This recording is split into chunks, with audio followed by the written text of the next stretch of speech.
Sveiks! Vai tu jau gatavojies vasarai un izbaudi labvēlīgos laika apstākļus, lai ar pilnu atdevi mesto sporta priekos? Es jā! Un tagad katru mēnesi tiksimies raidījumā Laižam sportot, lai kopā uzsāktu gatavošanās procesu gada siltajam periodam. Sāksim ar iesildīšanos un paskriesim kopā ar sporta klubu Katrīna. Tad dosimies uz Svarzāli, satiksim Māri Rozentālu, nostiprināsim komandas saites un uzspēlēsim basketbolu, kā arī domās paviesosimies Ķīnā. Vai zinājāt, ka skriešana ir ne tikai laba veselībai, bet skrienot var iegūt labus draugus un piedalīties interesantos pasākumos? Mēs pārliecinājāmies, ka tā ir, un pierādījumi nav tālu jāmeklē. Devāmies pie sporta kluba Katrīna dalībniekiem. Viņi uzsākuši aktīvu gatavošanās procesu pirmajam pusmaratonam, kas jau aprīlī notiks Rēzeknē.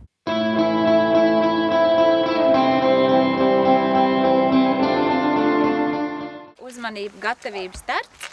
Jā. Ir ievērots, ka vēlos vakaros Kuldīgas ielās atjaunojas kustība.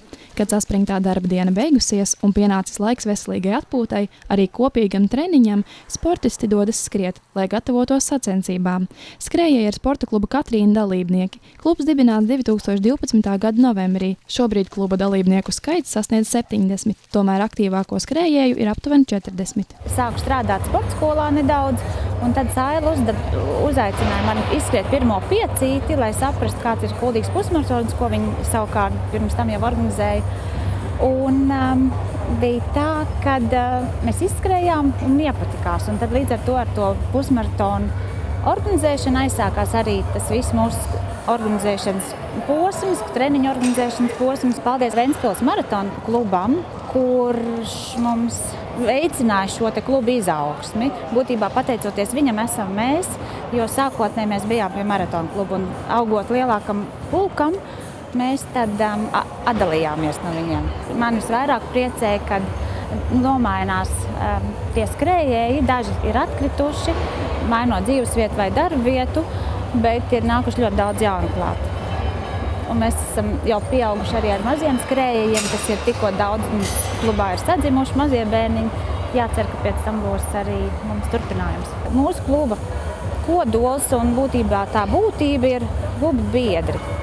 Kad ir dažādi profesiju pārstāvi, bet ir mums tās ceturtdienas, kad tiekamies visi kopā, skrienot pārunājam, kas ir nedēļas gaitā noticies. Sporta klubs Katrīna startē 7 skrien Latvija posmos, arī pavasara skrējienā 8. martā par godu sieviešu dienai, Helovīnu skrējienā rudenī. Jaunums vairākiem kluba dalībniekiem būs sacensības Stirnbuks, kas notiks 25. jūnijā. Ļoti daudz skrējēju no mūsu kluba jau pagājušajā gadā piedalījās šī seriāla Stirnbuks sacensībās.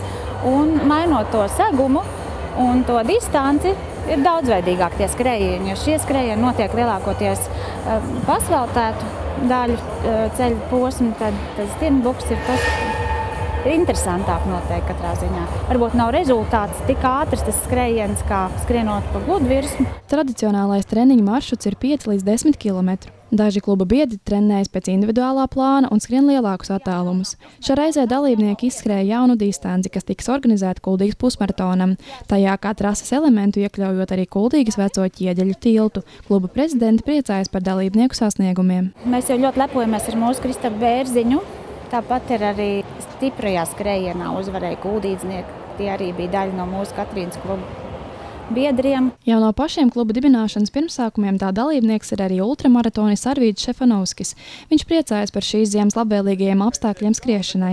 Pērn viņš noskrējis 7 pusmaratonus un kopvērtējumā ieguvis 3. vietu vecuma grupā virs 60 gadiem. Man patīk, ka tur nāk ar katru gadu jauni skrējēji, un mums tas pulciņš paliek vairāk un interesanti skriet, un te daudziem ir visāds prioritātes arī rezultātu ziņā, un ir pēc kā tiekties. Un tas ir galvenais. Man skriešana dod baigo gandarību.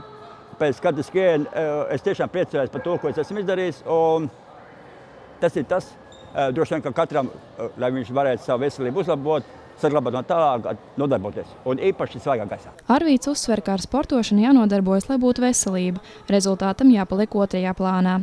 Viņš lepojas ar saviem kluba biedriem un priecīgs par kopā pavadīto laiku. Kolektīvs ir superīgs. Superīgs, un man patīk, ka mums arī vienreiz gadā ir saucamā balva, ja, kur visi atnāk.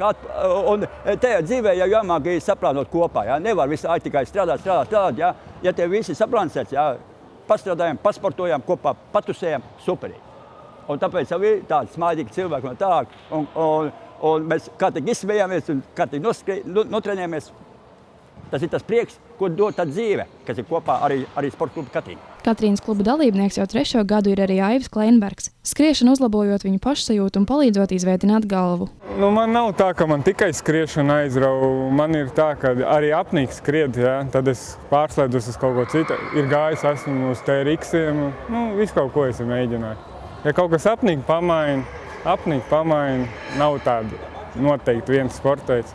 Pārsvarā tendējos uz pusmaratoniem. Maratonu es nav skrējis, lai gan gribētu kaut kad noskriet, bet laiks rādīs. Aivis stāsta, ka ceļš uz panākumiem ir smags, tāpēc pašam jāiegulda lielāks darbs, lai sagatavotos. Sporta klubs Katrīna ir veids, kā mēģināt pilnveidoties. Kā pats gatavojās? Ja tu 2 reizes nedēļā atnāc tev uz skolotreniņiem paskriet, ja? Tad būs grūti noskriet pusmaratonu. Bet ja tu vēl brīvā laikā pastrādā kādus 4 reizes nedēļā, 5 reizes nedēļā, tad ir vieglāk. Vajag jau, lai patīkam noskriet, nevis ar sakostiem zobiem. Nākot pavasarim visiem rodas jauns iedvesmas, tumšajā laikā tāds panīkums, bet pēc tam jau rodoties pavasarim gaišākam laikam, visi kaut ko prasa jaunu, un tad līdz ar to viens otru pavelkot un pamudinot, tad arī nāk tās iedvesmas un ziņas. Sporta klubs Katrīna ir biedrība, kurā satiekas pozitīvi cilvēki. Organizējot kopīgus treniņus, dažādas sacensības un paši tajās piedaloties, šie cilvēki sevi uztur fiziski labā formā, uzlabo veselības stāvokli un daudz laika pavada brīvā gaisā. Ja redzams smaidīgs skrējējs Kuldīgas ielās, tad visticamāk tas ir sporta kluba Katrīna dalībnieks. Māris Rozentāls ir ne tikai svarcēlājs, bet arī tētis 2 burvīgām meitām. Vecākai ir 16, bet jaunākai tikai 2 gadiņi. Vakarā, kad ieradāmies pie Māra treniņos, sastapām visu ģimeni vienkopus, katru cītīgi trenējoties. Kā mums tur gāja, skatāmies sižetā.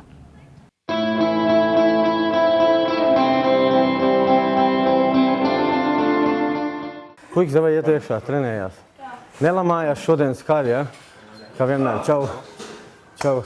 Māris Rozentāls ir sportists un padomdevējs saviem kolēģiem. Pērn viņš ieguva Eiropas čempiona titulu svaru kategorijā līdz 105 kg. Jautājām, kāds ceļš līdz šim sasniegumam noiets. Tas stāsts ir tik garš, tas ir 22 gadi pagājuši. Tas ir palēnām. Laikam tam tā bija jānotiek, jo vien brīdī es jau dēļ tā ceļa traumas, es domāju, jau beigšu, es vairs nestartēju arī kaut 2-3 gadus jau arī. Bet iekšā man vēl visu laiku, es domāju, esmu Eiropā vai pasaulē, es gribu to 1. vietu, man ir bijuši 2. vieta Amerikā, 2 reizes 3. pasaules čempionātos, Eiropas čempionātā 3. Man ir visu laiku 2., 3., 4. visbiežāk tā mana vieta, tāda pozitīva tāda. Un tas, domāju, vienkārši, ka te arī sakrit viss disciplīnas, un arī pirmkārt te bija atlase, vajag spēcīgās no katras valsts un tāda, es domāju, tāda aizbraukt. Es domāju, ja es netikšu 6. viss es tad točno beidzu. Bet aizbraucu un vēl beigās uzvarēt, man bija ritīgi tāda patīkam prieka asaras, neslēpšu, un kad beidzot vismaz es sev varu saukt par Eiropas čempionu, un arī man puikiem jāparāda saviem, jo viņiem rezultāti ir grandiozi labi, un, protams, mēs pie tā neapstāsimies. Netīksmināsimies par sasniegto, domāsim par nākošiem sacensībām rezultātiem. Lūdzam Mārim gremdēties atmiņās, kā viņš kļuvis par spēka vīru. Seko nopūta, neliels smaids, un Māris sāka stāstīt. Tas bija ļoti sen, man bija 19 gadi, un satika īstumā vienu draugu. Bija tā, kad man pirmā meitene man atstūma, pamet, un likās nevajadzīgs. Un tad, kā jau tādā vecumā gribēju sev pašapliecināt un iesāku iet uz trenižera zāli. Es pirms tam tādu nezināju. Pirmā reize aizgāju pat guļspiešanu, kas visiem tas standarts vienmēr, cik tu spied. Es pat 50 kg nevarēju uzspiest. Bet man no pirmā treniņa tas tā parauga, tā svaru būšana, kad iesāku, un jau pēc mēneša jau paņēmu bruku, jo daudz ko nepareizi darīju, un uz operācijas galdu izoperēju vēdera plēvu pārplīs. Bija tā, jā, un jau pēc 2 nedēļām atkal bija rindā un vingroju, un tā palēnām, kamēr šeit sēžam. Bet zini, kā ir grūti, ka tu iesāc un tev nenormāli tā lieta parauga. Vienkārši gribēju iet, protams, tu apzinās, ka lēnām tu nevari. Tie svari man nebija tad arī tik lieli ir, un uzmanījos, lai tā vēders nesāp. Bija tā laikam bišķi atkal tāds jūtīgāks, bet pārgājumi, viss bija kārtībā un viss ir kārtībā visu šai dienai. Māris savus spēkus izmēģinājis arī galda tenisā, ugunsdzēsēju sportā, trenējies arī boksā. Viņš apgalvo, ka ikvienam jaunietim jānodarbojas ar sportu, nevis lai sasniegtu augstus pakāpienus, bet gan sev. Sports disciplinējot un uzlabo veselību. Tas sports paliek vien populārāks un arī jaunie interesi vēl vien lielāk. Vienkārši tas, ka šī sportā ielekt uzreiz ir ar talantu vien ir grūti, ja vajadzīgs ir pamatdarbs, ja šo strādā šitā paša vilkuma, pleci, kājas. Kā 2-3 gadi, 4 pat jāiegulda to pamatni, un tad tik tu var lēnām izveidoties pēc spēka vīri uzreiz, tas nav iespējams. Nav. Viegla atlētika ar svarcelšanu, tāds 2 dažādas vietas, pats, kas daļas lidošana un hokejs, varbūt viss notiekās uz ledus, bet katram jādara savus darbus. Viegla atlētika, tas ir vairāk tāda izturības sporta veids, atkarībā, protams, kāds distants, bet te ir vairāk tāds momentālais spēks, līdz minūtei to jāstrādā. Jo mums ir tā, ka mēs varbūt ilgstoši kartupeļus rakt nevaram, jo mugura būtu piedzīta, bet mēs varam kaut ko lielu izrakt un ātru. Un tādā ziņā tas spēks ir akcentēts kaut ko. Viņš ir šovs vienkārši vairāk uz cilvēkiem, jo lai viss brīnīties, kā to var izdarīt. Interesanti, bet Māris neaicina jauniešus pievienoties šim sporta veidam, jo tas ir ļoti smags un ļoti bīstams. Lai jaunieši nodarbojas ar to, kas viņam sirdī tuvāks ir.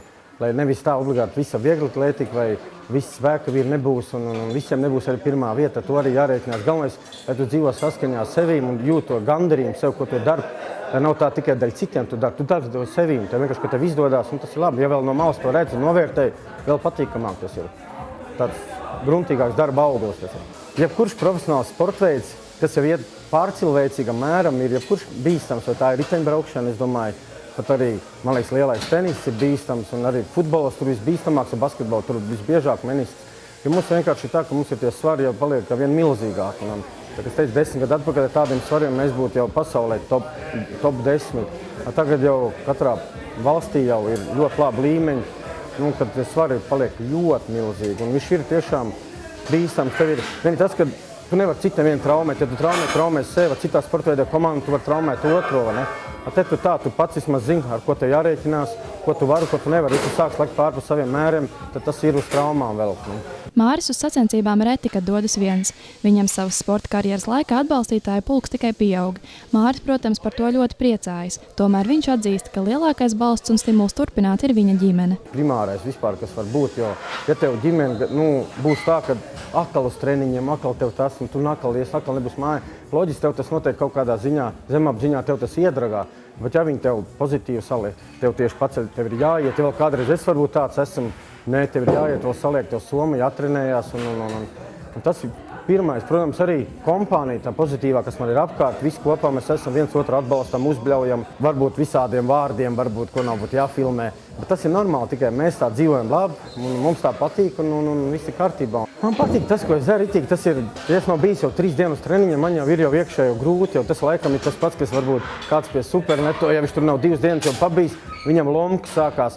Man tas pats kaut kas līdzīgi, vienkārši tā kompānija, kas ir katru dienu pašai jāatnāk kādreiz paskatīties, patrenēties, es sapratīs vienkārši. Visi kopā ejam un cits atnāk, izlādējās savu gan negatīvo vai kā un aiziet mājā, viņš ir pozitīvi, to, ka viņš izdarījis ir un ar uzsist uz pleca, atkal kārtējis trenīšo. Viegli jau sakopt sevi varbūt nāgas, mats un tādu redzamo daļu, bet ķermeni sakopt, tas jau ir daudz vairāk, ko prasa un cilvēki tam ir slinkāk.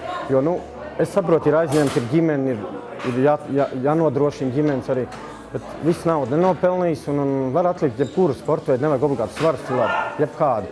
Kaut vai 2 reizes nedēļā pa 2 stundām, tas obligāti jebkurā ģimenē tā vajadzīgs. Ja tā nav, tad tais ģimenes ātri vēl ienāk kaut kāda krīze attiecībās arī, jo jābūt ir kopējiem interesēm izbraukt kaut kur vai pie dabas vai tur. Mums ir tas sports, man bieži sacensības, ģimene tiek līdzi ar uz Belfāstu vai Spāniju. Mēs bijām ar visu mazo meitiņu, 2-gadīgo un 15-gadīgo Kristiānu. Visi ģimene Spānija, ģimene pozitīvi uzlādējusies un tādu. Un atkal gaida, kad šogad varēsim braukt uz Spāniju. Māra dzīvesbiedre Laila priecīga par viņa sasniegumiem un ģimenes savstarpējām attiecībām. Tāpēc katru vakaru visi kopā pavada sporta zālē. Viņš vairāk iesaka, kas ko kā, cik daudz celt, cik daudz nē, ko labāk, kā pareizi.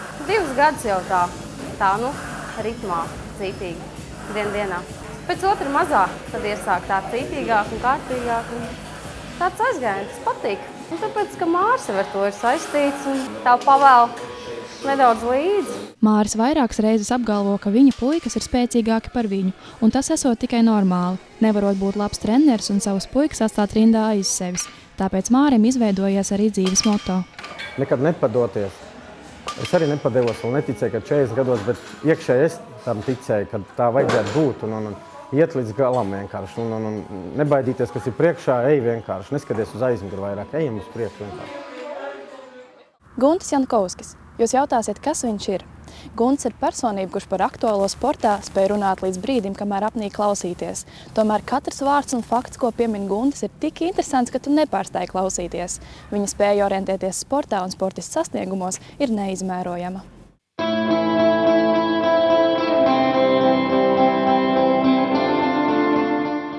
Cits uzreiz var, lēkājot caur kājām, Aiziet. 3 reizes.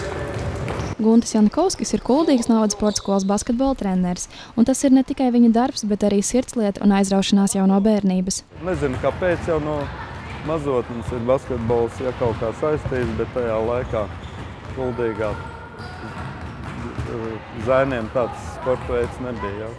Es pēc augstskolas jau salīdzinoši varbūt pavēlu, kad es sāku strādāt par basketbola treneri. Tagad man ir 2 vecuma grupas, 2002. un 2003. gadu, un tad 2000. un 2001. varētu teikt no 2000. gadu. Ar Gunti interesanti parunāt par aktuālo sportā. Viņš ir erudīts daudzās sporta jomās – basketbolā, volejbolā, arī vieglatlētikā un citās sporta aktivitātēs. Guntis ir priecīgs par basketbola līmeni Latvijā un par Kristapa Porziņa sasniegumiem. Par to tik grūti runāt, jo visos preses izdevumos, televīzijā katru dienu no rīta un vakarā runā par basketbolu. Basketbola līmenis, es domāju, ka ir normāls. To jau parāda pēdējais Eiropas čempionāts. Un Latvija ir starp tām 6 Eiropas valstīm, kur jaunatnes komandas, visas jaunatnes komandas spēlē A grupā. 6 valsts Eiropā tādas ir. Un tur ir arī Latvija ar savu niecīgu iedzīvotāju skaitu. Šoreiz pie Gunta ciemos esam, lai parunātu par sportistu sasniegumiem dažādās sacensībās. Mēs katrs spējam atcerēties to, kas mums interesē.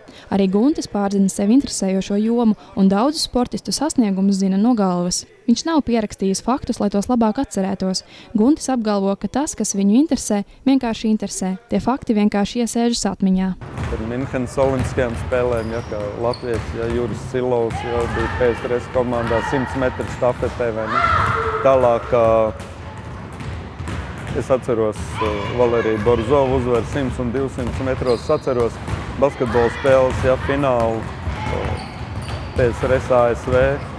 It kā ar, nevis it kā, bet PSRS vinnēja ar 2 punktiem. Tur piespēlēja, Ivans Jedeško piespēlēja, Aleksandrs Belovs noķēra un iemet, un tagad esmu to pārskatījis. Un tagad arī uzzināja, ka tajā spēlē jums varbūt par pārsteigumu laiktiesnes bija Blaters, tagadējais FIFA prezidents. Un nav jāuzdod jautājums Guntim par citu faktu, lai viņš jau sāktu stāstīt par nākamo, ko atceras. Treneri interesē ne tikai basketbols. Francija, Bulgārija uz 94. gada futbola čempionāta pēdējā spēle. Francijai pietika ar neizšķirt 3 minūtes līdz beigām. Un Francija vadībā 1-0 un finišā Francija zaudē. Un viss tas notiek Parīzē un stadions pamirst. Kā Austrālijas sportists vinēja short track, šķiet tas bija 2010. gadā Ziemas olimpiskajās spēlēs vai 2006. Turīnā, kā tas notika, ka tie priekšējie cīnās, viņam nav nekādas izredzes, bet tie tur cīņā apkrīt un viņš finišē kā čempions. Tas notiek gan pusfinālā, gan finālā. Futbolā, kā Latvija kvalificējās 2004. gada Eiropas čempionātam, spēlēja Turcijā, kas tādas lietas, tā ļoti aizkustina. Patīkams moments, Baibas Bendiks 5. vieta pasaules kausa posmā Kanādā biatlonā. Tāds arī liels pārsteigums un tas liels panākums. Tālēkšanā var pateikt pasaules rekordu. Augstslēkšanā, jūs zināt pasaules rekordu augstslēkšanā. Kā jūs domājat, cik ir? Jā. 2,45, kubietis. Guntis Jankovskis visus šos atmiņā esošos faktus atceras ar mirdzumu acīs. Skatoties uz viņu, spēja iztēloties esošo situāciju, notiekošo attiecīgajās sacensībās. Viņam spilgtāk atmiņā palikusi VF spēle. Atmiņā palikusi VF uzvara pār ACSK 1986. gadā Rīgas sporta pilī ar 26 punktu pārsvaru, ka vinnēja ACSK. Rezultātu dinamika ir tālēkšanā, vai ne? Tālēkšanā tagad Pāvels pasaules rekordists 8,95, bet kubietis Ivans Pedroza aizlicis 8,96. Ja. Pirms tam ilgus gadus Bobam Bīmonam bija pasaules rekords. Ja. Bet kubietim pasaules rekordu neatzina par pasaules rekordu, ja. Jo nevis vējš pārsliedz normu, ja, bet nebija kaut kāda certificēta vēja mērīšanas iekārta stadionā. Un tā mēs varam turpināt Guntī klausīties ilgi. Viņa erudītās zināšanas, viņa spēja orientēties sportā pasaulē notiekošajā un spēja orientēties disciplīnās un sportistu uzvārdos pārsteidz. Guntis ir personība, kas neļauj sportam aizmirsties, jo viņš to atkal pacels gaismā, lai arī pārējie uzzinātu. Kad ikdienas rutīnas vadītas savā dzīvē sastopies ar domu, pienācis laiks kaut ko mainīt, tad tas arī ir jādara. Kristiāns Broks ilgus gadus strādājis Saldus sporta skolā un trenējis basketbolu. Šobrīd viņš atrodas Pekinā un trenē basketbolu tur.